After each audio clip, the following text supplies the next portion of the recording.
cette période de Shovavim, nous pouvons faire un jeûne qui s'appelle le jeûne du Ravad. En quoi consiste le jeûne du Ravad, Rabotai? Nous disent Rahamim que jeûner, le jeûne du Ravad est plus dur et plus difficile que de jeûner toute la journée. En quoi consiste le jeûne du Ravad? Eh bien, imaginez, vous avez une belle assiette, vous êtes en train de manger une bonne entrecôte, ou une pizza, ou un bon plat, bref, même un pain au chocolat, ce que vous voulez. Vous mangez, et les 2-3 dernières bouchées, vous vous arrêtez. Vous savez, la meilleure, celle qui est la plus tendre, la plus grasse, celle qui a plus de fromage ou plus de chocolat, et bien celle-là, vous dites, non, j'arrête. J'arrête. Arrêtez à ce moment-là, au moment où on a envie, on attendait toute la pizza, toute l'entrecôte pour arriver à ce morceau-là, et là j'arrive.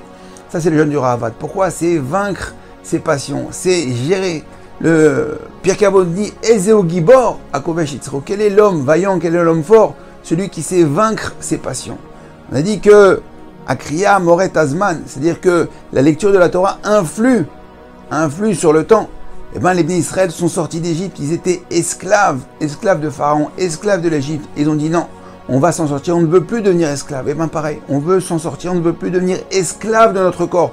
On veut dire non, on veut dire à son corps, c'est moi qui gère, c'est moi qui décide. On sait que l'homme fort, c'est pas celui qui dit oui à tout, c'est celui qui sait dire non.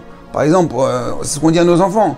Si tu veux être un homme, mon fils, ne dis pas, ne va pas fumer avec tous les autres. C'est pas parce que tu vas fumer que tu vas te considérer plus grand, plus fort. Au contraire, c'est lorsque tu vas dire non que tu vas comprendre et tu vas affirmer ta maturité, affirmer que tu es fort. Et bien c'est pareil, nous Rabotai. Kadosh Baruch Hu, il attend que nous aussi nous disions non.